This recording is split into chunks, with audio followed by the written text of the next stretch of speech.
من عمل صالحا من ذكر أو أنثى وهو مؤمن فلنحيينه حياة طيبة ولنجزينهم أجرهم بأحسن ما كانوا يعملون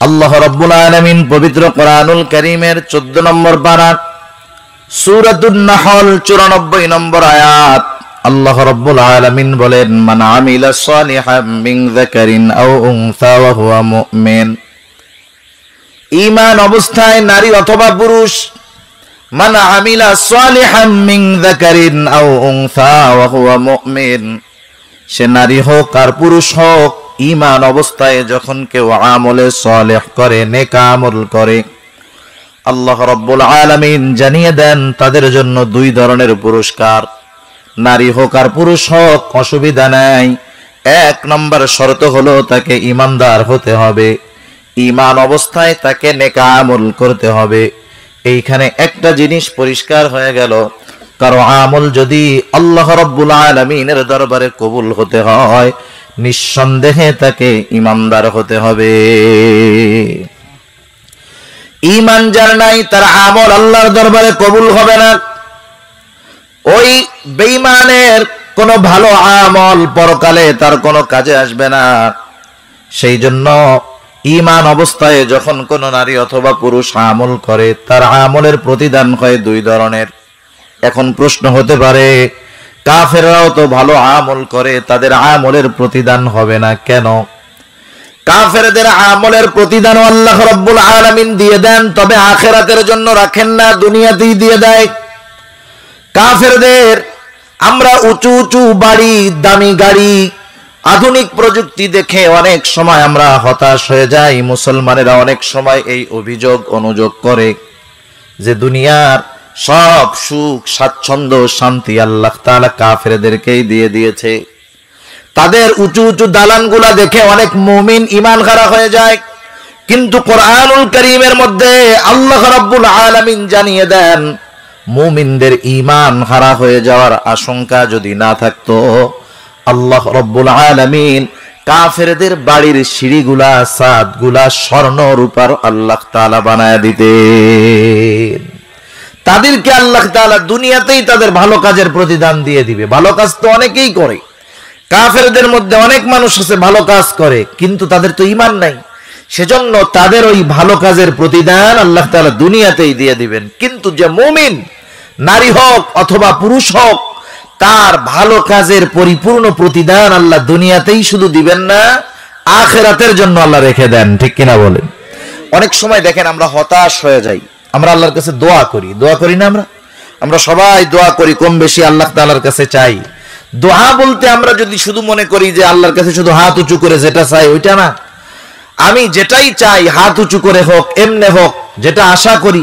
সবকিছুই মোটামুটি দোয়া আল্লাহ তাআলার কাছে চাই কিন্তু বলেন তো আমাদের সব দোয়া কি কবুল হয় নাকি দোয়া কবুল হয় না বিষয়টা এমন না কোন ব্যক্তি যদি দোয়া কবুলের শর্ত ঠিক রাখে হারাম খায় না হালাল খায় অন্যের হক নষ্ট করে না দোয়া কবুলের জন্য তাড়াহুড়ো করে না তারপরে এমন কিছু চায় না যেটা আল্লাহ দিবেন না এমন কিছু চায় না এই ধরনের আদবগুলো যদি ঠিক রাখে প্রত্যেকটা ব্যক্তির দোয়া আল্লাহ তাআলা কবুল করে সুবহানাল্লাহ এই দোয়াগুলোর অবস্থা হয় তিনটা কয়টা এক নম্বর অবস্থা যখন কোন বান্দা দোয়ার আদবগুলা ঠিক রেখে আল্লাহ তাআলার কাছে দোয়া করে সে নারী হোক আর পুরুষ হোক তার দোয়ার প্রথম অবস্থা হয় আল্লাহ তাআলা দোয়া করার সাথে সাথে তার দোয়াটা কবুল করে নেয় আমার আপনার জীবনে হয়তো অনেক ঘটনা এমন আছে দোয়া করার সাথে সাথে কবুল হয়ে গেছে কিন্তু আমি আপনি সেটা অনুধাবন করি নাই একটা উদাহরণ দিলে বুঝতে সহজ হবে মনে করেন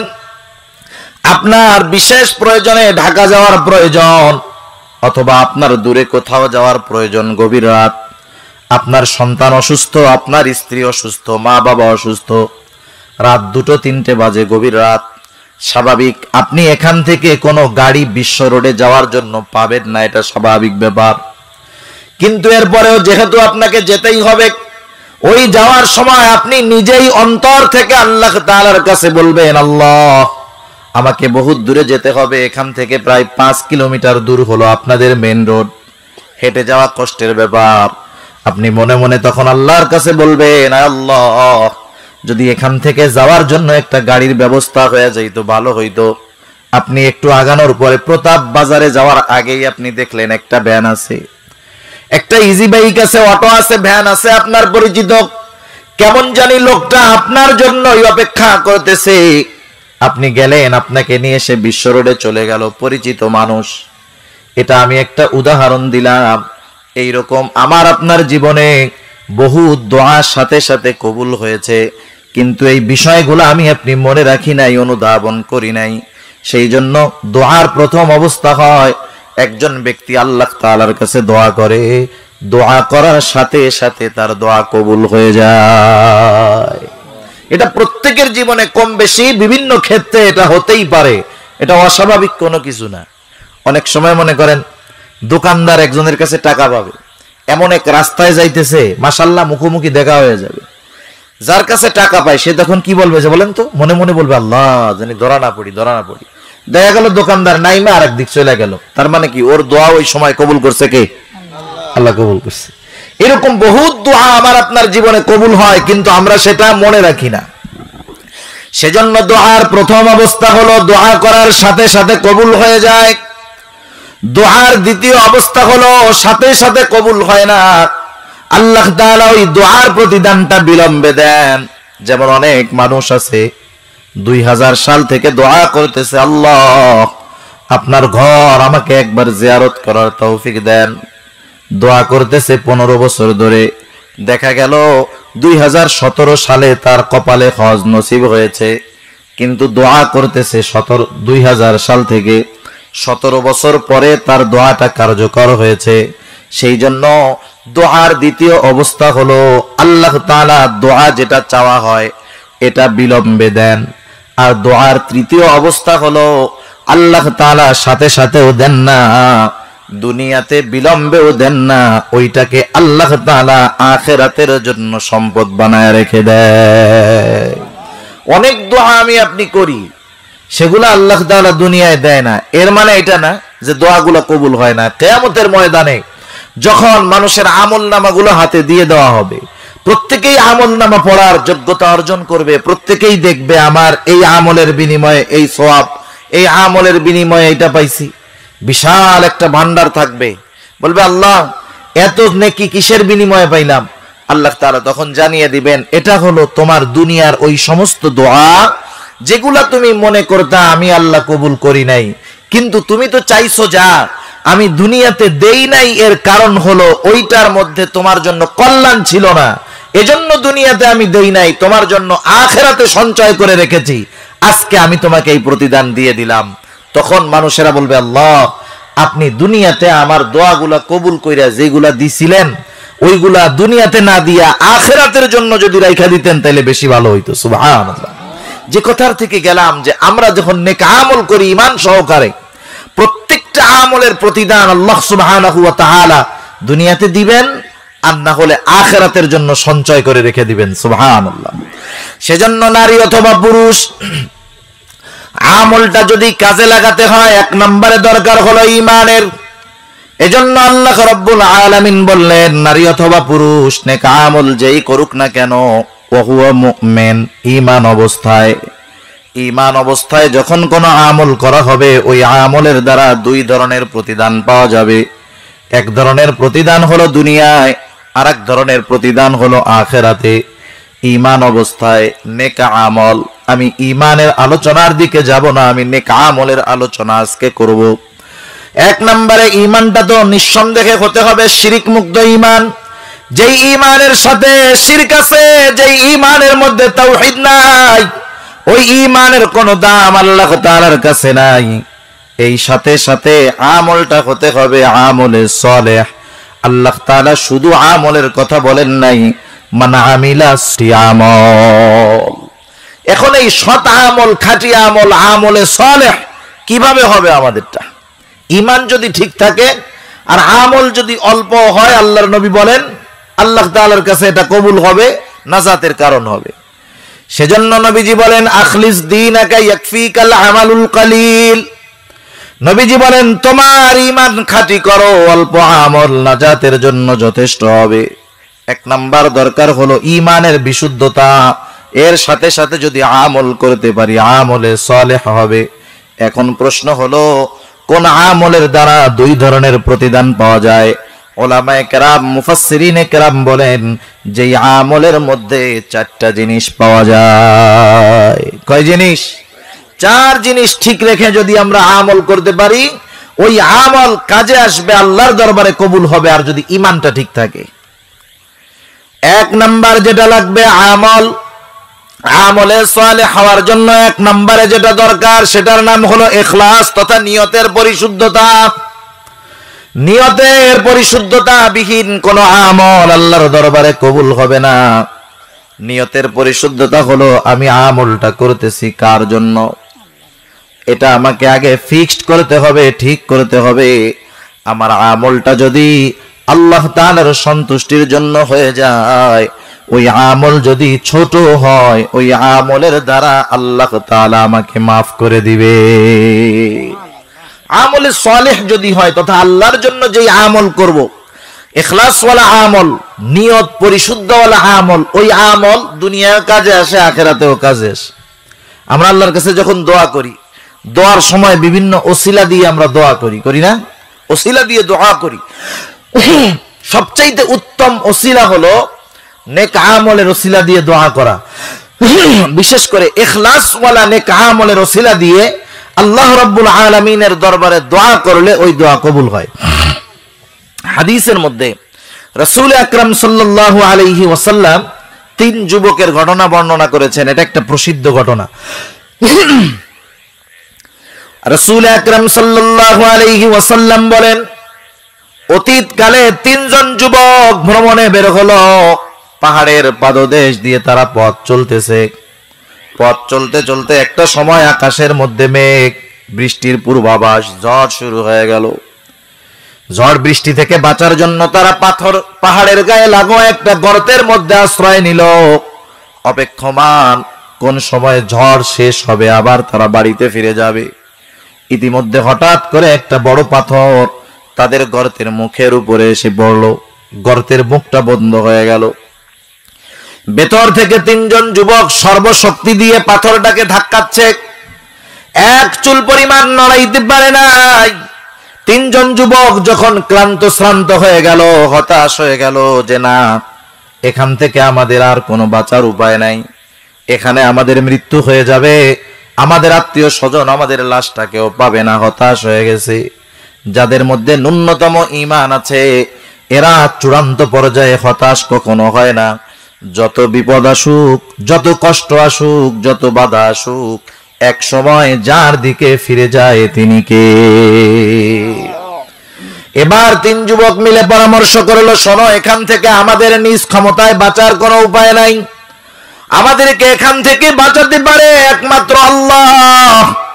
আমরা আল্লাহ তাআলার কাছে সাহায্য চাই, তবে সাহায্যটা চাইবে এমন ভাবে আমাদের জীবনের এমন আমল যেটা একমাত্র আল্লাহর জন্য করা হয়েছে, ওই আমলের ওসিলা দিয়ে তোমরা আল্লাহ তাআলার কাছে দোয়া করো। এইবার তিন যুবকের প্রথম জন আল্লাহ তাআলার কাছে বলে, আল্লাহ, আমি একজন যুবক মানুষ, আমার একটা যুবতী চাচাতো বোন ছিল।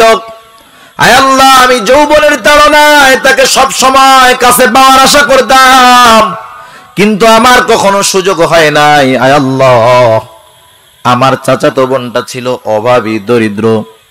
সে একদিন তার অসুবিধার কারণে আমার কাছে এসে কিছু সাহায্য চাইল। আমি এটাকে আমার জন্য সুবর্ণ সুযোগ মনে করলাম। আমি আমার চাচাতো বোনকে বললাম, শোনো, তোমাকে আমি অর্থ দিয়ে সহযোগিতা করতে পারি, সাহায্য করতে পারি, তবে শর্ত হলো তোমাকে আমার সাথে জিনায় লিপ্ত হতে হবে। আমার চাচাতো বোন অভাবের কারণে আমার শর্তে রাজি হয়ে গেল। কারণ হাদিসের মধ্যে আসছে, নবীজি বলেন, কাদাল ফাকিরু আইয়াকুনা কুফরা, দরিদ্রতা মানুষকে কুফরি পর্যন্ত পৌঁছায়া দেয়। দরিদ্রতার কারণে মানুষ কুফরি পর্যন্ত করে, এর প্রমাণ আমাদের দেশে অভাব নাই।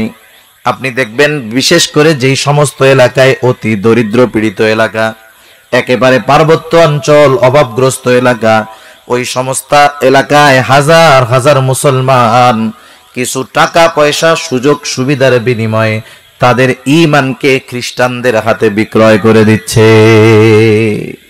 অভাব নাই, এই মানুষগুলা শুধুমাত্র অভাবের কারণে নিজেদের ঈমানকে বিক্রয় করে দেয়।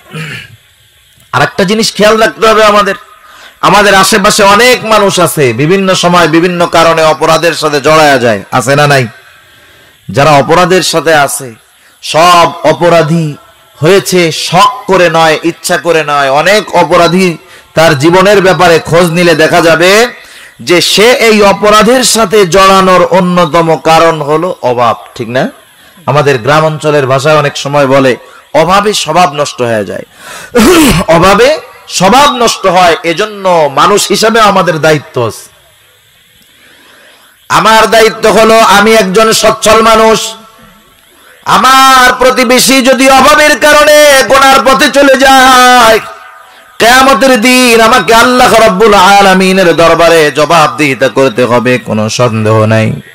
হাদিসের মধ্যে আসছে, রাসূল আকরাম সাল্লাল্লাহু আলাইহি ওয়াসাল্লাম বলেন, কিয়ামতের দিন আল্লাহ রাব্বুল আলামিন একদল মানুষকে জিজ্ঞাসা করবে, ও আমার গোলাম, আমি দুনিয়াতে ক্ষুধার্ত ছিলাম, আমাকে তোমরা খানা দাও নাই। আমি পিপাসিত ছিলাম, আমাকে তোমরা পানি পান করাও নাই। আমি বস্ত্রহীন ছিলাম, আমাকে তোমরা বস্ত্র দাও নাই। লোকটা তখন বলবে, আল্লাহ, আপনার তো এইগুলার কোনো কিছুর প্রয়োজন নাই। তখন আল্লাহ তাআলা বলবে, তোমার প্রতিবেশী অভাবী ছিল, তুমি তাকে খাবার দাও নাই, বস্ত্র দাও নাই। অসুস্থ ছিল, চিকিৎসার ব্যবস্থা করো নাই। তুমি যদি তার ব্যবস্থাগুলা করতা, আমি আল্লাহ সেগুলা পেয়ে যাইতাম। এজন্য আমার কোন প্রতিবেশী, আমি সচ্ছল, মোটামুটি অ্যাবিলিটি আছে, সামর্থ্য আছে, আমার কোন প্রতিবেশী যদি অভাবের কারণে গুনার পথে চলে যায়, এই দায়বদ্ধতা শুধু তার একার নয়, কিয়ামতের দিন আমাকেও এর কারণে জবাবদিহিতা করতে হবে। এজন্য আমাদের সামাজিক কিছু বিষয় ঠিক রাখার দরকার। যেমন এক এলাকায় যদি একটা চোর হয়, মার্কা মারা ভালো চোর, ভালো মোটামুটি ভালো মানের চোর আর কি, সব লাইনেই তো ভালো আছে, তাই না? চোরের লাইনে যদি ভালো একটা চোর হয়, এক চোরের অশান্তির ঠেলায়, এক চোরের ঠেলায় এলাকার সব মানুষের ঘুম হারাম, ঠিক না? আমরা একে সংশোধন করতে পারি না। আমরা কি করি? আমরা প্রথমত চিন্তা করি, এরে পুলিশের হাতে দিলে, জেলখানায় নিলে কয়দিন থাকলে ঠিক হয়ে যাবে। ও চোর চুরি করে জেলখানায় ঢুকবে, আর যখন বের হবে তখন ডাকাত হয়ে বের হবে। কারণ জেলখানায় গিয়ে তো ও অনেক সঙ্গী সাথী পাবে, ওইখান থেকে ডাকাতি শিখবে, আইসা বিসমিল্লাহ করবে কারটা দিয়া, যে ওর নামে মামলা দিছিল ওর বাড়িতে ডাকাতির মাধ্যমে ও বউনি করবে আর কি।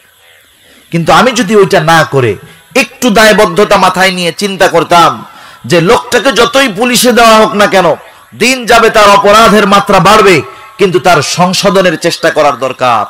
আমি যদি নিজে একটু চেষ্টা করতাম, যে আমার একা তো সম্ভব না, আমি সমাজের 10 জন মানুষ যাদের একটু সামর্থ্য আছে তাদেরকে ডেকে যদি বলতাম, ভাই অমুক ছেলেটা তো চুরি করতেছে, আজকে আম, কাঁঠাল, পেয়ারা, লিচু, মুরগি চুরি করতেছে, কয়দিন পরে গরু চুরি করবে, কয়দিন পরে ঘরে চুরি করবে, ওই পর্যন্ত যাওয়ার আগে আমরা যারা আছি, একটু সামর্থ্য আছে, যাকাতের টাকা দিয়ে হলেও এরে আসেন একটা রিক্সা কিনে দেই, একটা ভ্যান কিনে দেই। এই ভ্যান কিনে দিয়া তারে ডাইকা যদি বলা হয়, বাবা এই যে ভ্যানটা তুমি চালায় খাও, পরিবারে খাওয়াও, তোমার হাতে পায়ে ধরি, তুমি আর চুরি চামারি করো না। বলেন, এতটুকু কাজের দ্বারা দেখা যাবে অনেক মানুষ খারাপ পথ থেকে ভালোর পথে ফিরে আসবে, ঠিক কিনা বলেন? সেজন্য এই ধরনের ছোট ছোট বিষয়গুলো আমাদের মাথায় রাখার দরকার। অত বড় সামর্থ্য আমাদের নাই। হায়রে, আমরা তারে চানাচুরির ডিব্বা ডুব্বা কিনা দেই, যে ওয়াজ মাহফিলের সময় বেচা কিনা খাইস, হাটের দিন একটু বেচা কিনা খাইস, তাতেও দেখা যাবে তার কিছু ইনকাম হয়, অপরাধের পথ থেকে ফিরে এসে ভালোর দিকে আসবে, ঠিক কিনা বলেন? এজন্য সমাজের অনেক মানুষ আছে অভাবের কারণে গুনার পথে চলে যায়। সব মানুষ কিন্তু পাপে ইচ্ছায় যায় না, অনেকে পাপের পথে যেতে বাধ্য হয়। এইবার ওই যুবকটা বলতেছে, আল্লাহ, আমার চাচাতো বোন আমার সাথে রাজি হয়ে গেল, নির্ধারিত দিনে আমি তার ঘরে হাজির হয়ে গেলাম। কেউ নাই, হাদিসের মধ্যে আসছে তারা একেবারে কাছাকাছি হয়ে গেছে। এমন সময় ওই চাচাতো বোন বলতেছে, ও ভাই, তুমি যেটা করতেছো তার ব্যাপারে তুমি আল্লাহ তাআলাকে ভয় করো। এতটুকু কথা যুবকের কর্ণকুহর দিয়ে ঢুকে একেবারে অন্তর পর্যন্ত পৌঁছায় গেছে। মানুষের জীবনের গতিপথ পরিবর্তনের জন্য হাজার কথা, হাজার ওয়াজের দরকার নাই। একটা কথা মানুষের জীবনের পথ ঘুরায় দিতে পারে। একটা কথা মানুষকে গোনার পথ থেকে ফিরায় ভালো পথে আনতে পারে। যুবকটার অন্তরের মধ্যে ধাক্কা লেগে গেছে, যুবকটা ওখান থেকে উঠে চলে আসছে। বলেন তো, ওই জায়গায় দুনিয়ার কোনো মানুষ বাধা দেওয়ার ছিল নাকি? দুনিয়ার কেউ বাধা দেওয়ার ছিল না, কিন্তু বলছে আল্লাহকে ভয় করো। যুবক ওখান থেকে ফিরে আসছে, চাচাতো বোনকে বলছে, যাও, তোমাকে যা দিয়েছিলাম তা তোমাকে আমি সদকা করে দিলাম। এই কাজটুকু, গোনার থেকে ফিরে আসছে এই কাজটুকু, এইটুকুর ওসিলা দিয়ে বলতেছে, আয় আল্লাহ, ওই দিন যদি ওই অবস্থা থেকে ফিরে আসাটা আপনার জন্য হয়, আয় আল্লাহ, বিপদে পড়েছি, ওই বিপদ থেকে আপনি আমাদের উদ্ধার করেন। নেক আমলটা কি? গোনার থেকে ফিরে আসছে। ভালো কাজটা কি? গোনার থেকে ফিরে আসছে। তিরমিজির একটা হাদিসের মধ্যে রাসূল আকরাম সাল্লাল্লাহু আলাইহি ওয়াসাল্লামের নসিহত আছে, আবু হুরায়রা রাদিয়াল্লাহু তাআলা আনহু হতে বর্ণিত। 5টা নসিহত আল্লাহর নবী করেছেন। এর মধ্যে প্রথম নসিহত হলো, যারা আবেদ হতে চায়, আমরা কারা আবেদ হতে চাই একটু আদুজা করি তো। আবেদ, ইবাদতকারী হতে চাই কারা, একটু আদুজা করি।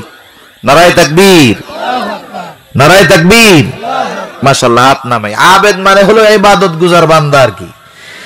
ইবাদত গুজার হতে চাই আমরা সবাই, কিন্তু নামাজ, রোজা, হজ, যাকাত এগুলা করলেই যে বড় আবেদ, ইবাদত করনেওয়ালা হওয়া যায়, বিষয়টা এমন না। এই হাদিসের মধ্যে নবীজি জানায় দিয়েছেন সবচাইতে বড় ইবাদতকারী কে। নবীজি বলেন, ইত্তাকিল মাহারিমা তাকুন আ'বাদান নাস।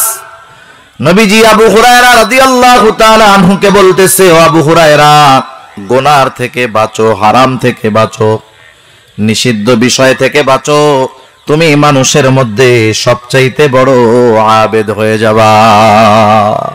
একজন মানুষ নামাজ, রোজা, হজ, যাকাত সব আছে, আবার গুনাহও করে, সে আবেদ হতে পারে না। আবেদ হওয়ার জন্য গুনাহ ছাড়তে হয়। সুবহানাল্লাহ বলেন। এই যুবক গুনাহ থেকে ফিরে আসছে, আল্লাহ তাআলার কাছে বলছে, আল্লাহ, ওই দিনের ফিরে আসাটা যদি আপনার জন্য হয়, বিপদে পড়েছি আল্লাহ, ওই বিপদ থেকে আপনি আমাদের উদ্ধার করেন। নবীজি বলেন, যুবকের দোয়া সাথে সাথে কবুল হয়ে গেল। পাথরটা একটু সরে গেল, বের হওয়ার মতো জায়গা এখনো হয় নাই। এবার দ্বিতীয় জন আল্লাহ তাআলার কাছে দোয়া করে, বলে, আল্লাহ, আমি একজন রাখাল, আমার একপাল ছাগল আছে, আমি প্রতিদিন ছাগল পাল নিয়ে সকালবেলা বের হই, বিকালবেলা বাড়িতে ফিরি। প্রতিদিনকার ন্যায় একদিন আমার ফিরতে অনেক দেরি হয়ে গেল, রাত হয়ে গেল। গভীর রাতে আমি বাড়িতে ফিরলাম। প্রতিদিন আমি বাড়িতে ফেরার পর ছাগলের দুধ দহন করে সর্বপ্রথম আমি আমার বৃদ্ধ মা বাবাকে দুধ পান করাই। আমার মা বাবার আগে অন্য কাউকে দুধ পান করানো আমি পছন্দ করি না। কিন্তু এই দিন আমার ফিরতে দেরি হয়ে গেল। আমি গভীর রাত্রে বাড়িতে ফেরার পর ছাগলের দুধ দহন করলাম। ছাগলের দুধ দহন করে দুধের পাত্র নিয়ে আমার বৃদ্ধ মা বাবার ঘরে গেলাম। আমি গিয়ে দেখলাম আমার বৃদ্ধ মা বাবা ঘুমিয়ে গেছে। অপর দিক দিয়ে আমার কলিজার টুকরা সন্তান, আমার স্ত্রী ক্ষুধার যন্ত্রণায় কাতর, সন্তান কান্নাকাটি করতেছে। আমি আমার মা বাবার আগে অন্য কাউকে দুধ পান করানো পছন্দ করি না। আবার আমার মা বাবা ঘুমায় আছে, ঘুম থেকে তাদেরকে জাগ্রত করাটাও আমার কাছে পছন্দনীয় মনে হলো না। আমি দুধের পাত্র হাতে নিয়ে অপেক্ষমান, কখন আমার মা বাবা ঘুম থেকে জাগ্রত হবে, আমি তাদেরকে দুধ পান করাবো। আমার মা বাবা ঘুম থেকে জাগলেন। আমি তাদের দুইজনকে দুধ পান করানোর পর আমার ক্ষুধার্ত স্ত্রী সন্তানকে আমি দুধ পান করাইলাম। আয় আল্লাহ, এই কাজটুকু যদি আপনার জন্য হয়ে থাকে, আপনার সন্তুষ্টির জন্য হয়ে থাকে, আয় আল্লাহ, বিপদে পড়েছি, এই বিপদ থেকে আপনি আমাদের উদ্ধার করেন। মা বাবাকে একটু অগ্রাধিকার দিয়েছে। এখনকার জামানায় তো মাঝে মধ্যে দেখি মা বাপরে থাকতে দেয় গোয়াল ঘরে, আছে না নাই? মা বাবার সাথে অসদাচরণ, মা বাবার উপরে শারীরিক নির্যাতন, এই ধরনের তো ঘটনা সমাজে অভাব নাই। মনে রাখবেন আল্লাহর রাসূল সাল্লাল্লাহু আলাইহি ওয়াসাল্লাম বলেন, আল্লাহ সুবহানাহু ওয়া তাআলা সব পাপের শাস্তির ব্যাপারে বিলম্ব করেন। তার মানে পাপের শাস্তিটা আল্লাহ তাআলা পরকালে দিবে, কিন্তু কিছু পাপ আছে যেগুলার শাস্তি আল্লাহ দুনিয়াতে থাকতে দেওয়া শুরু করে। এর মধ্যে একটা হলো, কেউ যদি মা বাবার নাফরমানি করে, কেউ যদি মা বাবাকে কষ্ট দেয়, মা বাবার উপরে অত্যাচার করে, জুলুম করে, এর শাস্তি ও দুনিয়ায় বেঁচে থাকতেই আল্লাহ ওকে দেওয়া শুরু করে। সেজন্য মা বাবাকে আমরা অগ্রাধিকার দিব, মা বাবার হকগুলো আদায় করব। এই লোকটা শুধুমাত্র মা বাবাকে একটু অগ্রাধিকার দিয়েছে, আল্লাহর কাছে বলতে চায়, আল্লাহ আমার এই কাজটা যদি আপনার জন্য হয়, বিপদে পড়েছি, এই বিপদ থেকে আপনি আমাদেরকে উদ্ধার করেন। নবীজি বলেন, লোকটার দোয়া সাথে সাথে কবুল হয়ে যায়। পাথরটা আর একটু সরে গেল, কিন্তু বের হওয়ার মতো জায়গা এখনো হয় নাই। এইবার তৃতীয় জন আল্লাহ তাআলার কাছে দোয়া করে বলে, আল্লাহ আমি একদিন আমার বাড়ির কাজের জন্য একটা লোককে নিয়োগ দিলাম। লোকটা সারাদিন কাজ করার পর তার মজুরির টাকা না নিয়ে চলে গেল। আমি তার মজুরির টাকাটা আলাদা করে রাখলাম।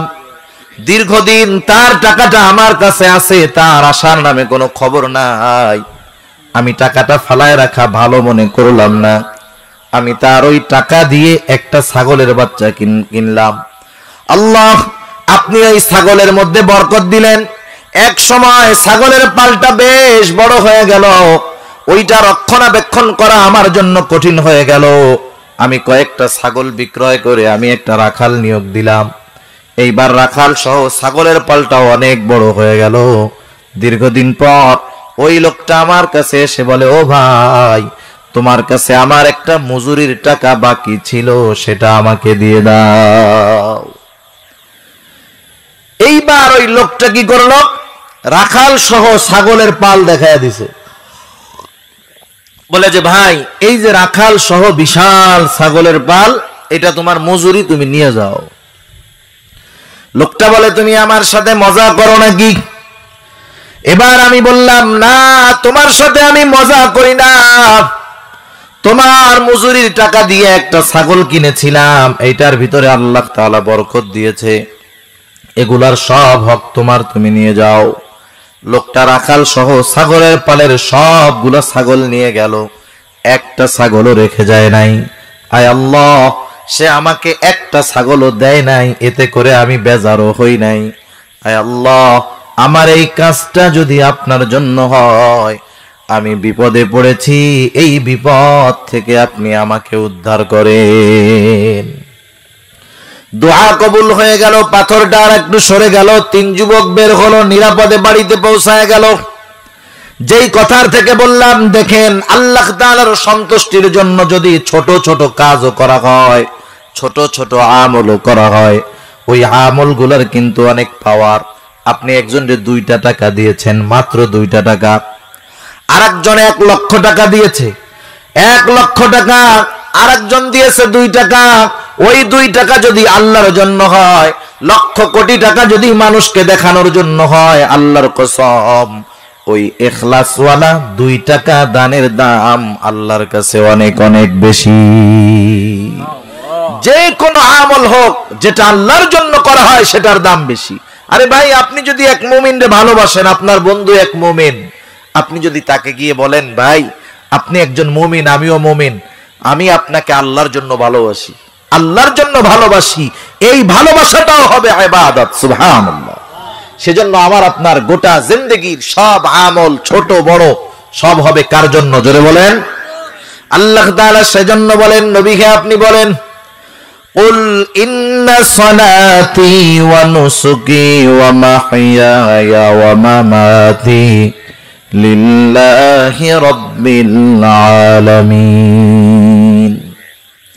আল্লাহ তাআলা বলেন, নবীকে আপনি বলে দেন, ইন্না সালাতি, নিশ্চয় আমার নামাজ, ওয়া নুসুকি, আমার কুরবান, ওয়া মাহইয়ায়া ওয়া মামাতি লিল্লাহি রাব্বিল আলামিন, আমার জীবন আমার মরণ সব রব্বুল আলামিনের জন্য। এজন্য আমার আপনার গোটা জিন্দেগীর সব ইবাদত আল্লাহর দরবারে যদি কবুল করাতে হয়, এক নম্বরে দরকার হলো ইখলাস, নিয়তের পরিশুদ্ধতা, তথা ওই আমলটা করব কার জন্য, জোরে বলেন। আমার নামাজ হবে কার জন্য, জোরে। আমার দান সাদকা কার জন্য, আমি একজনকে ভালোবাসবো কার জন্য, আমি একজনের সাথে দুশ্মনী করব, বিরোধিতা করব কার জন্য। আমার প্রত্যেকটা কাজ যখন আল্লাহর জন্য হবে, ওটা আমার কবুলিয়তের জন্য সহায়ক হয়ে যাবে। সেজন্য ইবাদত কবুলের এক নম্বর যেই জিনিসটা প্রয়োজন, সেটার নাম হলো ইখলাস, নিয়তের পরিশুদ্ধতা। দুই নম্বর রাসূলুল্লাহ সাল্লাল্লাহু আলাইহি ওয়াসাল্লামের পদ্ধতি। দুনিয়াতে যত ইবাদত আছে, রাসূলুল্লাহ সাল্লাল্লাহু আলাইহি ওয়াসাল্লামের পদ্ধতি ছাড়া কোনো ইবাদত নাই। এখনকার জামানায় তো আমাদের অনেক মানুষ নিজেরা ইবাদত বানায়, আছে না নাই, জোরে বলেন। কিন্তু ইবাদত হবে রাসূল সাল্লাল্লাহু আলাইহি ওয়াসাল্লামের পদ্ধতিতে, নবীজির পদ্ধতিবিহীন কোনো ইবাদত নাই। যে কোনো ইবাদতের মধ্যে আল্লাহর রাসূলের সুন্নাত থাকতে হবে। সুন্নাতবিহীন কোনো ইবাদত আল্লাহর দরবারে কবুল হবে না, ঠিক কিনা বলেন। আমি এদিকে লম্বা আলোচনায় যাব না। দেখেন, সুন্নাহ সহ যেই আমলগুলা করা হয় ওটা কবুল হয়। শুধু তাই না, দুনিয়ারও কিছু কাজ আছে, দুনিয়ার কাজগুলাও যদি আল্লাহর রাসূলের তরিকায় করা হয়, ওই দুনিয়ার কাজগুলাও ইবাদত বলে গণ্য হয়ে যায়। নামাজ, রোজা, হজ, যাকাত সহ আনুষঙ্গিক ইবাদত তো আছেই, সাথে সাথে দুনিয়ার কিছু কাজ আছে। যেমন দুনিয়ার অনেক কাজ আছে, যেমন দৈনন্দিন কিছু কাজ যেগুলা না করলেই নয়। আমরা আমাদের হাজত গুলা পূরণ করি, প্রস্রাব পায়খানা করি, প্রত্যেকের করা লাগে কি লাগে না? লাগে। এটা দুনিয়ার একটা কাজ। কেউ যদি সারা জীবন প্রস্রাব পায়খানা না করে, তার গুনাহ হবে নাকি? সম্ভব তো না, কিন্তু না করলে গুনাহ হবে না।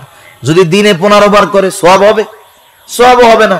কিন্তু দেখুন, এই কাজটা যদি আল্লাহর রাসূলের পদ্ধতিতে করে, সুন্নাত অনুযায়ী করে, তাহলে এই প্রস্রাব পায়খানা করাটাও ইবাদত বলে গণ্য হয়ে যাবে। সুবহানাল্লাহ। সেজন্য রাসূলুল্লাহ সাল্লাল্লাহু আলাইহি ওয়াসাল্লামের তরিকা, 3 নাম্বার যেই জিনিসটা লাগবে, যদি কেউ কারো ইবাদত, যদি কোনো ইবাদত আল্লাহর দরবারে আমরা কবুল করাতে চাই, 3 নম্বরে যেটা দরকার সেটা হলো হালাল রিজিক। হালাল খাবার ব্যতীত ইবাদত কবুল হয় না। ইবাদত কবুলের অন্যতম শর্ত হলো হালাল খাবার। হালাল শুধু খাবার হলেই হবে না, অবশ্যই অবশ্যই প্রত্যেকের উপার্জনটাও হালাল হতে হবে। অনেকের উপার্জন হারাম, কিন্তু সে হালাল খাবারের ব্যাপারে খুব সচেষ্ট। একজন লোক ঘুষের টাকা পকেট বইরা আনছে। ঘুষের টাকা হালাল না হারাম? জোরে বলেন, হালাল না হারাম? কোনো সন্দেহ নাই এটা হারাম। পকেট ভরা ঘুষের টাকা। উনি বাজারে গিয়া দেখলেন যে বড় একটা গরু জবাই হয়েছে, বিশাল বড় এক গরু জবাই দিছে। হুজুর তো ওয়াজের মধ্যে বলছে যে যখন কোনো প্রাণী, ওইটা হালাল প্রাণী হইতে পারে, ওইটাকেও যদি আল্লাহর নাম ছাড়া জবাই করা হয়, ওই প্রাণীর গোশত আর হালাল থাকে না, আল্লাহর নামে জবাই করতে হবে। ইচ্ছা করে যদি আল্লাহর নাম ছেড়ে দেয়, তাহলে ওই প্রাণীর গোশত খাওয়া যাবে না। হুজুরের ওয়াজে শুনছে, এবার উনি যে কসাইরে জিজ্ঞাসা করতেছে, এই বেটা, এত বড় গরু তুই জবাই দিলি কেমনে? জবাই দেওয়ার সময় কি আল্লাহর নাম নিছিলি? বলে, হ্যাঁ, বিসমিল্লাহ কইয়াই জবাই দিছি। তার মানে ও নিশ্চিত হইল যে গরুর গোশতটা কি আছে? হালাল আছে, হালাল। এবার পকেট থেকে টাকা বাইর কইরা হালাল গোশত কিনতেছে, কিন্তু টাকাটা কি? হারাম। এই লোকটার অবস্থা কেমন? একজন লোক মদ খাইতেছে। মদ, বলেন তো মদ হালাল না হারাম? নিঃসন্দেহে হারাম। একদিন ওয়াজে শুনছে যে পানীয় কোনো কিছু পান করার সময় খেয়াল রাখতে হবে, জানি এই পানীয়টা মোছে না লাগে, তাইলে এটা মাকরু হয়ে যায়। সে মদ খাইতেছে আর বড় বড় মোষ উঁচু করে এরকম বোতল ডালতেছে। একজন জিজ্ঞাসা করতেছে, কি রে, তুমি মদ খাইতেছো আর এই মোষ শুধু এরকম উঁচু করতেছো, কারণটা কি? বলে, বেটা, হুজুর ওয়াজে কইছে, শুনোস নাই? কি কইছি? কয়, পান করার সময় যদি মোষের সাথে লাগা যায়, এটা মাকরু হয়ে যায়। খাইতেছে কি? মাকরুর টেনশনে শেষ। উপার্জন হারাম, কিন্তু কসাই বিসমিল্লাহ বইলা গরুটা জবাই দিছে কিনা এই টেনশনে উনি শেষ। সেজন্য উপার্জন হালাল করতে হবে।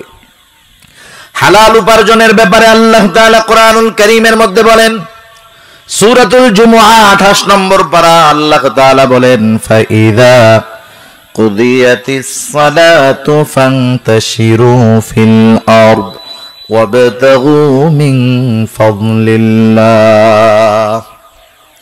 আল্লাহ রাব্বুল আলামিন বলেন নামাজ শেষ করার পরে কি করবা? ফান্তাশিরু ফিল আরদ, জমিনের মধ্যে ছড়ায় পড়ো। ওয়াবতাগু মিন ফাদলিল্লাহ, আল্লাহর দেওয়া অনুগ্রহ সমূহ থেকে অনুগ্রহ অন্বেষণ করো। জমিনের মধ্যে আল্লাহ তাআলা হালাল রিজিক ছড়ায় ছিটায় রেখেছেন। আল্লাহ তাআলা জমিনের মধ্যে বের হয়ে যেতে বলেছেন, হালাল রিজিক অন্বেষণ করতে বলেছেন। যেই রিজিকের মধ্যে আল্লাহ তাআলার অনুগ্রহ আছে, এখানে আল্লাহ তাআলা বললেন আল্লাহর অনুগ্রহ সমূহ অন্বেষণ করো। মুফাসসিরিনে কেরাম বলেন অনুগ্রহ মানে হালাল রিজিক, কারণ হালাল রিজিকের মধ্যে বরকত রেখে দিয়েছে কে? যারা হালাল উপার্জন করে তাদের দাম অনেক বেশি। কত বড় ইবাদত হালাল উপার্জন করা, এটাও ইবাদত। রাসূল আকরাম সাল্লাল্লাহু আলাইহি ওয়াসাল্লাম বলেন কাসবুল হালালি ফরিদাতুম বাদাল ফরিদা, ফরজ ইবাদতের পরে অন্যতম ফরজ ইবাদত হলো হালাল উপার্জন করা। একজন ব্যক্তি যদি 5 ওয়াক্ত নামাজ যথাযথভাবে আদায় করে, হারাম হালাল বেঁচে চলে, এরপরে সে যদি হালাল খাবারের নিয়তে হালাল উপার্জন করে, কৃষি কাজ করুক, রিকশা চালাক, ভ্যান চালাক, মাছ মারুক, যা করুক না কেন, তার ওই হালাল উপার্জনের জন্য সে যেই কাজটা করে ওই কাজটাও তার আমলনামায় ইবাদত বলে যোগ হয়ে যায়। সেজন্য আল্লাহর নবী বলেন কাসবুল হালালি ফরিদাতুম বাদাল ফরিদা, ফরজ ইবাদতের পরে অন্যতম ফরজ ইবাদত হলো হালাল উপার্জন করা। কারণ হালাল উপার্জন এবং হালাল খাবার এই দুইটা ছাড়া ইবাদত কবুল হয় না। এখন যারা হালাল উপার্জন করে না, হারাম উপার্জন করে আর হারাম খায়, এদের বড় বড় 3টা ক্ষতি। কয়টা ক্ষতি জোরে বলেন? 1 নাম্বার ক্ষতি, যারা হারাম উপার্জন করে, 1 নাম্বার ক্ষতি তাদের ইবাদত আল্লাহর দরবারে কবুল হয় না। কোরআনুল কারীমের মধ্যে আল্লাহ রাব্বুল আলামিন বলেন ইয়া আইয়ুহার রাসূলু কুলু মিনাত তাইয়্যিবাতি ওয়া'মালু সালিহা। আল্লাহ রাব্বুল আলামিন সব রাসূলগণকে আদেশ করেছেন, ও রাসূলগণ কুলু মিনাত তাইয়্যিবাত, আপনারা পবিত্র খান, হালাল খান, ওয়া'মালু সালিহা, আর আমলে সালেহ করেন। মুফাসসিরিনে কেরাম কেউ কেউ লম্বা ব্যাখ্যা করেছেন এই আয়াতের দ্বারা এটাই স্পষ্ট হয়ে যায়, কোন ব্যক্তির আমলে সালেহ যদি হতে হয় তথা আমল যদি আল্লাহর দরবারে কবুল করাতে হয়, তার হালাল খাবারের প্রয়োজন। হালাল খাবারের জন্য হালাল উপার্জন করতে হবে, দুইটাই দরকার। একটা আছে আর একটা নাই, কাজ হবে না। সেজন্য উপার্জনটা হালাল করতে হবে। যেই মানুষগুলা হালাল উপার্জন করে এদের পেশা যত ছোট হোক না কেন, এদের এই পেশা নিয়ে তিরস্কার করার কোনো সুযোগ নাই। ওই বড় চেয়ারে বসে একজন ঘুষখোর, সুদখোর, বড় ডিগ্রিধারী অফিসারের চাইতে আপনার এলাকায় যিনি কামলা দিয়ে হালাল উপার্জন করে তার দাম আল্লাহ তাআলার কাছে অনেক বেশি। সেজন্য রাসূল আকরাম সাল্লাল্লাহু আলাইহি ওয়াসাল্লাম কোন হালাল পেশার মানুষকে তিরস্কার করতে, তার পেশাকে ছোট করতে আল্লাহ রাসূল সাল্লাল্লাহু আলাইহি ওয়াসাল্লাম নিষেধ করেছেন।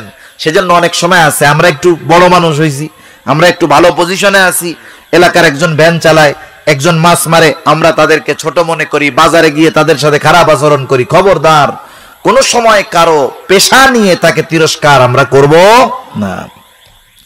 তাহলে 1 নাম্বার ক্ষতি, ইবাদত কবুল হয় না। 2 নাম্বার ক্ষতি, যারা হারাম উপার্জন করে তাদের দোয়া আল্লাহর দরবারে কবুল হয় না।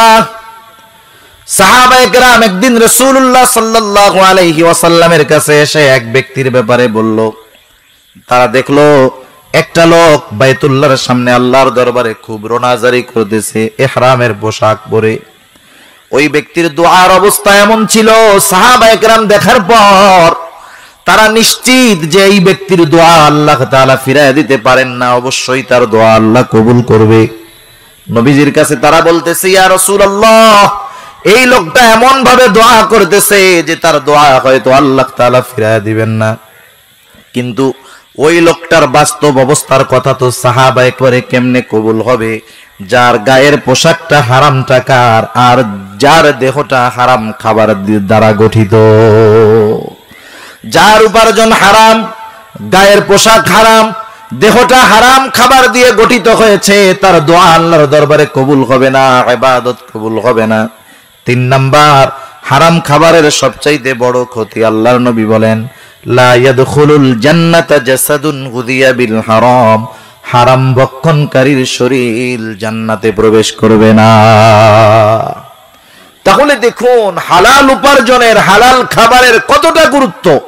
ইবাদত কবুল হয় না, দোয়া কবুল হয় না, জাহান্নামে যেতে হবে, জান্নাতে যাওয়া যাবে না। সেজন্য এই দুনিয়া কয়দিনের, চোখ বন্ধ হইলে শেষ।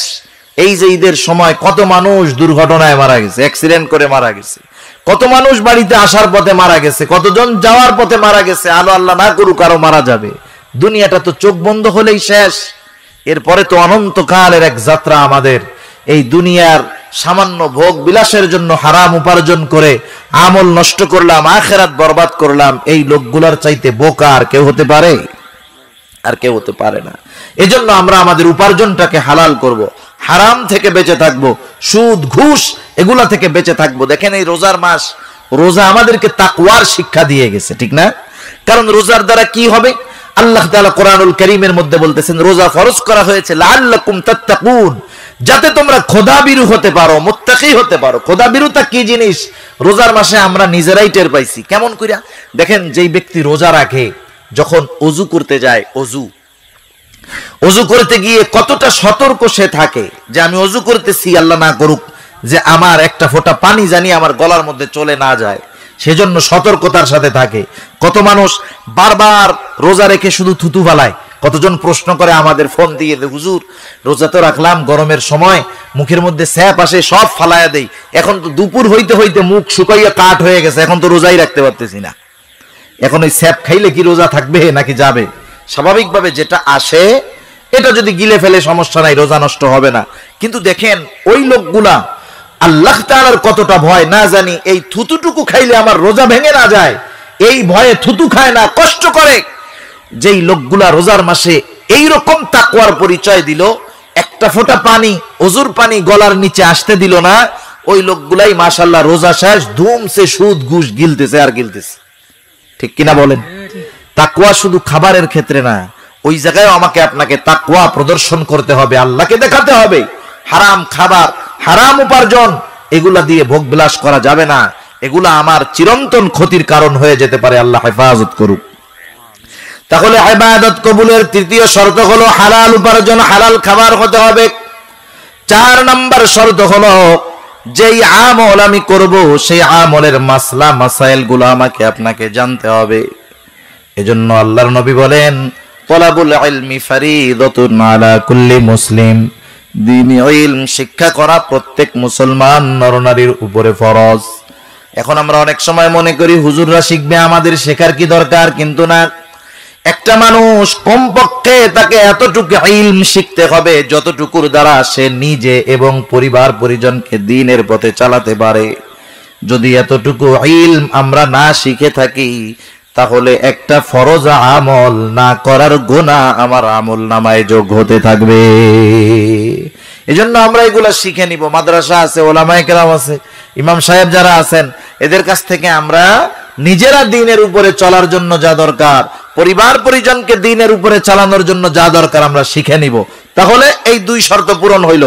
1 নাম্বার, পুরুষ হোক আর নারী হোক, ঈমান সহকারে যারা নেক আমল করবে আর আমলে সালেহ যারা করবে, 4টি শর্ত পূরণ করে এই ধরনের নারী পুরুষদের জন্য 2 ধরনের পুরস্কার। কয় ধরনের? 2 ধরনের।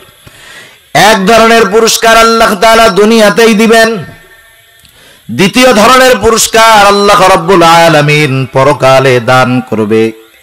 আল্লাহ তাআলা সেই কথাই বলেন, 1 নম্বর পুরস্কার যেটা দুনিয়াতে দেওয়া হবে, আল্লাহ বলেন ফালানুহইয়ান্নাহু হায়াতান তাইয়্যিবা, ঈমান সহকারে নেক আমল করনেওয়ালা নারী পুরুষ যারা, এদেরকে হায়াতে তাইয়্যিবা তথা দুনিয়ায় তাদেরকে পবিত্র জিন্দেগি দেওয়া হবে। হায়াতে তাইয়্যিবা কাকে বলে? হায়াতে তাইয়্যিবা আমরা অনেক সময় দোয়া করি, অনেকের জন্য দেখবেন অনেকে দোয়া করে যে আল্লাহ অমুক অসুস্থ, অমুকরে আপনি হায়াতে তৈয়বা দেন। আমরাই সচরাচর দোয়াগুলা করি, কিন্তু হায়াতে তৈয়বার মানে কি? স্বাভাবিক অর্থ হলো পবিত্র এক জীবন, কিন্তু মুফাসসিরিনে কেরাম কি বলেন, কেমন জিন্দেগি? হায়াতে তৈয়বার ব্যাখ্যায় বিভিন্ন মুফাসসির বিভিন্ন কথা বলেন। কেউ কেউ বলেন হায়াতে তৈয়বা হলো সুখময়, আনন্দময়, শান্তিময়, পবিত্র এক জীবন। সুখময়, শান্তিময়, আনন্দময়, পবিত্র জীবন। সুখ, শান্তি, আনন্দ এটা সবাই পবিত্রভাবে করতে পারে না। একজনের সুখ স্বাচ্ছন্দ্য, বিরাট আলিশান বাড়ি আছে, আমরা দেখা মনে করি লোকটা মনে হয় খুব শান্তিতে আছে। শান্তি এক জিনিস, সুখ আর এক জিনিস। মনে রাখবেন, বাড়ি, গাড়ি, এসি এর মধ্যেই যে শান্তি থাকে বিষয়টা এমন না। অনেক সময় শান্তি মাটির ঘরের মধ্যেও থাকে, ঠিক কিনা বলেন? একটা গল্প শোনাই আপনাদের। গল্প, এক জমিদার আছে, বাজারের পাশে তার 3 তলা বিশাল বড় বাড়ি। রাস্তার এক পাড়ে তার বাড়ি, আর এক পাড়ে বট গাছের নিচে একজন মুসি জুতা সেলাই করে। জমিদার মানুষের ভয়ে ঘর থেকে কোনো সময় বাহির হয় না। বাড়ির গেটের মধ্যে 3-4 জন জানোয়ান দিয়ে রাখছে, কেউ জানি ঘরে না ঢুকতে পারে। সে মাঝে মধ্যে ছাদে যায়, মুক্ত বাতাসে একটু হাওয়া খায়। আর ওই সময় দেখে যে রাস্তার অপর পাড়ে গাছের নিচে একজন মুসি জুতা সেলাই করে আর গান গায়। জমিদার চিন্তা করে, হায় রে, এইরকম 3 তলা পাকা বাড়ির মধ্যে থেকেও আমার মুখে কোনো সময় হাসি আসে না, আনন্দ আসে না, কপালে সব সময় ভাঁজ। আর এই লোকটা জুতা সেলাই করে, রোদে কষ্ট, গরমে কষ্ট, বৃষ্টিতে কষ্ট, শীতে কষ্ট, আরো মনের সুখে গান গায়। এই দৃশ্য উনি কিছুদিন দেখতে দেখতে ওই মুসির উপরে ওনার একটু মায়া লাগছে আর কি। একদিন উনি ওনার দারোয়ানকে ডেকে বলতেছে যে, যাও ওই মুসিরে বলো আমি তারে ডাকছি। এবার দারোয়ান গিয়া মুচিকে ডেকে আনছে, বলতেছে, চলো, সওদাগর জমিদার তোমাকে ডেকেছে, তোমার সাথে একটু দেখা করতে চায়। এইবার ওই মুসি যখন জমিদারের সওদাগরের সামনে আসছে, সওদাগর বলে, মুচিরে, তোমাকে আমি বছরের পর বছর এইখানে দেখতেছি, তোমার জন্য আমার মায়া লাগতেছে। আমি তো তোমার কোনো পরিবর্তন দেখলাম না। 1 থলে স্বর্ণের মোহর টাকা দিয়ে বলে, যাও এটা নিয়ে যাও, নিজের ভাগ্য পরিবর্তনের চেষ্টা করো। এইবার মুচি 1 থলে মোহর পেয়ে জুতার বাক্স রাইখা দৌড় দিয়ে বাড়িতে চলে গেছে। স্ত্রী বলতেছে, কি ব্যাপার, প্রতিদিন তোমার ফিরতে সন্ধ্যা হয়ে যায়, আজকে তুমি এত আগে আগে ফিরলা, জুতার বাক্স কোথায়? বলে, আগে ঘরে চলো, পরে কথা। এইবার ঘরে গিয়া স্ত্রীকে বলে, শোনো, আমাদের দুঃখ, দুর্দশা, কষ্টের দিন শেষ হওয়ার সময় এসে গেছে। আমি যেই জমিদারের বাড়ির সামনে জুতা সেলাই করতাম, ওই জমিদার আজকে ডেকে আমাকে 1 থলে স্বর্ণের মোহর দিয়ে দিয়েছে। ভাগ্য ফিরে গেছে, আর জুতা সেলাই করা লাগবে না। এবার দুইজনে মিলে মিশে চিন্তা করতেছে, এই টাকাগুলো রাত্রে রাখা যায় কোথায়? ঘর তো নিরাপদ না। যাই হোক, কোনো মতে ওইটারে কুলার মধ্যে রাখছে। কুলা ছিলেন তো নাকি?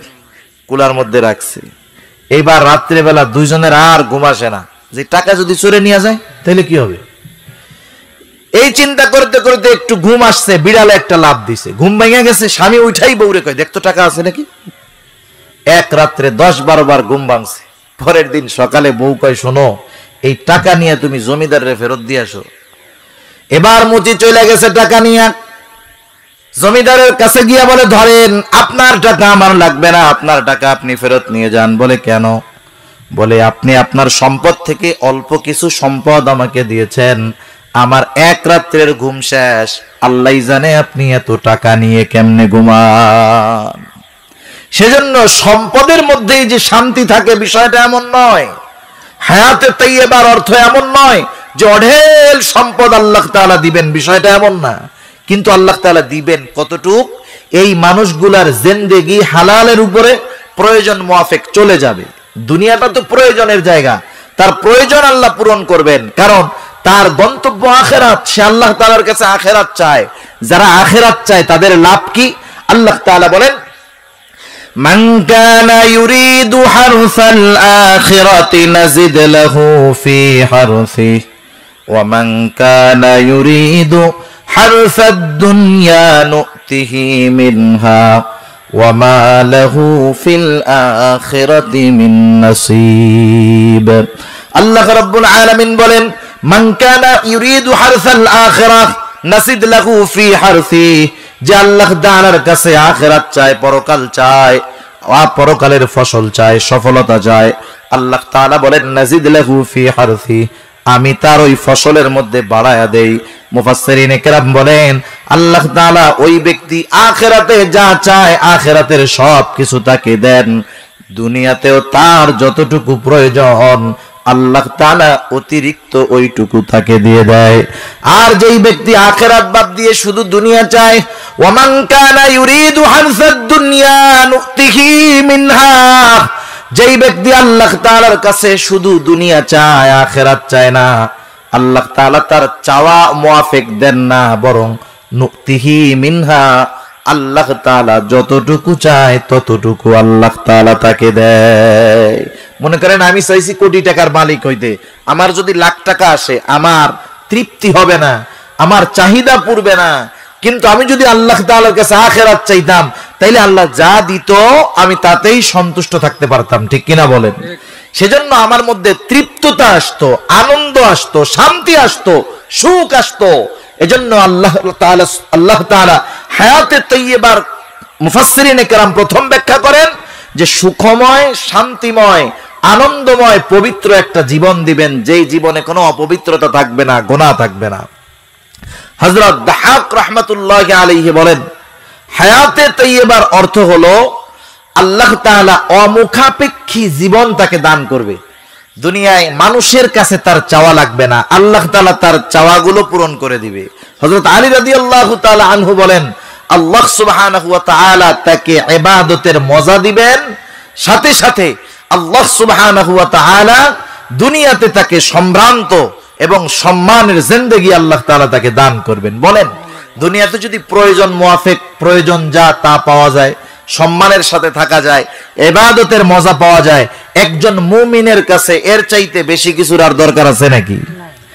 আল্লাহ তাআলা সেই কথাই বলেন, দুনিয়ার নরনারীরা যদি ঈমান অবস্থায় নেক আমল করে দুনিয়ায় তার পুরস্কার হবে ফালানুহিয়ান্নাহু হায়াতান তাইয়্যিবা, আমি অবশ্যই তাকে দুনিয়ায় পবিত্র জিন্দেগি দান করব। দ্বিতীয় পুরস্কার এটা হবে পরকালে। আল্লাহ তাআলা বলেন ওয়ালা নাজজিয়ান্নাহুম আজরাহুম বিআহসানি মা কানু ইয়ামালুন। আল্লাহ রাব্বুল আলামিন বলেন তাদেরকে পরকালে এমন প্রতিদান দেওয়া হবে, তাদের আমলের তুলনায় অনেক বেশি প্রতিদান দেওয়া হবে, অনেক বেশি দেওয়া হবে। হাদিসের মধ্যে আসছে জান্নাতি বান্দাদেরকে আল্লাহ তাআলা নিয়ামত দ্বারা ভরপুর করে দিবেন। আল্লাহ তাআলা জিজ্ঞাসা করবে বান্দা আরো কিছু নিয়ামতের দরকার আছে কিনা? তখন জান্নাতীরা বলবে আল্লাহ আমাদের আমলের তুলনায় যথেষ্ট হয়ে গেছে, আর দরকার নাই। আমরা দুনিয়াতে যেই আমল করেছি তার তুলনায় আমাদেরকে আপনি বহুত বহুত বেশি দিয়েছেন, এই জন্য দুনিয়াতে আমলের প্রতিদান হলো, আখিরাতে আমরা যেই আমল করব আল্লাহ তাআলা পরকালে ওই আমলের তুলনায় বেশি বেশি প্রতিদান দিয়ে দিবে।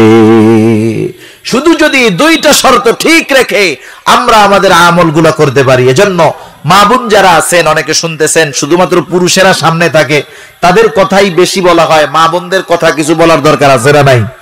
মা বোনরা যদি ঈমান ঠিক রাখা অল্প কিছু আমল করতে পারে, আর বেশি সময় নিব না, 5-7 মিনিট, মা বোনেরা যদি ঈমান ঠিক রেখে অল্প কিছু আমল করতে পারে, তাদের জন্য যেই ঘোষণা আল্লাহর নবী দিয়েছেন এমন ঘোষণা অন্য কারোর জন্য দেন নাই।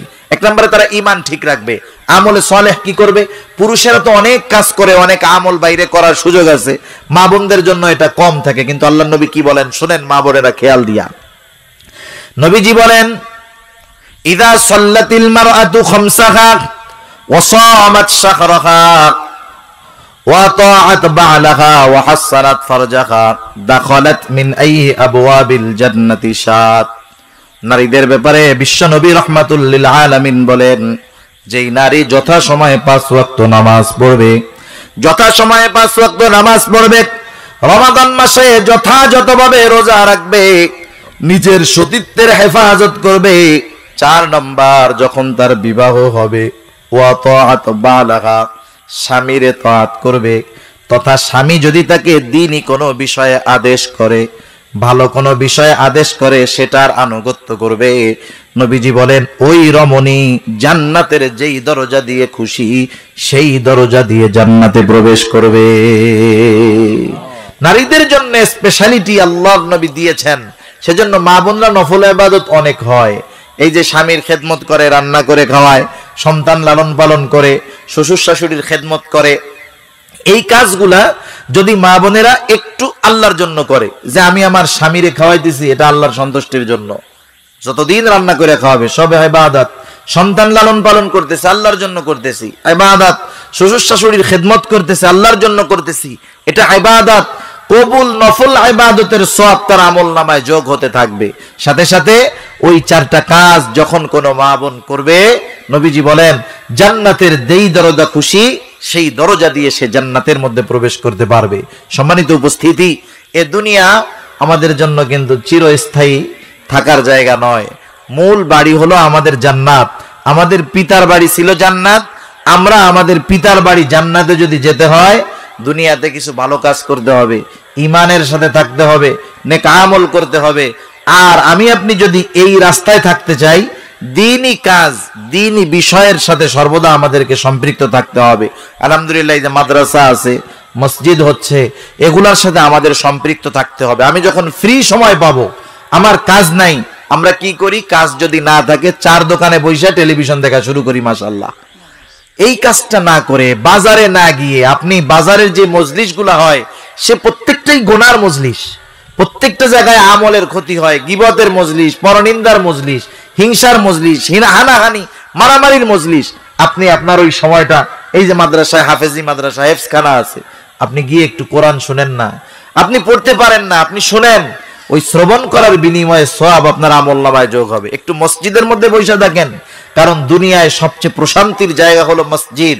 কিছু করার নাই, কাজ নাই, এমনিই বসে থাকেন, কমপক্ষে গুনাহ হবে না। আখিরাতের চিন্তা একটু করেন, একটু চিন্তা করেন যে আজকে আপনি হয়তো যুবক আছেন, সুস্থ আছেন, এক সময় আপনার দাদাও আপনার আমার মতো মুরব্বি সবল ছিল, যুবক ছিল, তারা দুনিয়া থেকে চলে গেছে, আমাকেও যেতে হবে। এই চিন্তা যদি আমাদের মধ্যে থাকে, মরার চিন্তা, পরকালের চিন্তা, আখিরাতের চিন্তা, তাহলে আমাদের দ্বীনের কাজ করা সহজ হবে, জি দ্বীনের পথে চলা সহজ হবে, ঈমানের সাথে থাকা সহজ হবে, নেক আমল করা আমাদের জন্য কষ্টের কোনো কারণ মনে হবে না। আমি স্বেচ্ছায় আনন্দের সাথে মজার সাথে নেক আমল করতে পারবো। তার দ্বারা কি হবে? দুনিয়াতে যেই শান্তির জন্য আমরা ঘুরি, যেই শান্তির জন্য আমরা শ্রম দেই ইবাদতের কল্যাণে, ওই শান্তি আল্লাহ তাআলা আমাদেরকে দিবেন। এবং পরকালের কঠিন ময়দানে আল্লাহ সুবহানাহু ওয়া তাআলা দুনিয়ার এই অল্প নেক আমলের বদৌলতে আল্লাহ তাআলা অনেক বেশি প্রতিদান আমাদেরকে দিবেন। আল্লাহ সুবহানাহু ওয়া তাআলা আমাদের সবাইকে ঈমান ঠিক রেখে বেশি বেশি নেক আমল করে দুনিয়া আখিরাত উভয় জাহানের প্রতিদান লাভ করার তৌফিক আল্লাহ দান করুক। সবাই বলি আমিন, আরো জোরে বলি আমিন। দোয়ার আগে আপনারা যদি এই আল্লাহর ঘর মসজিদ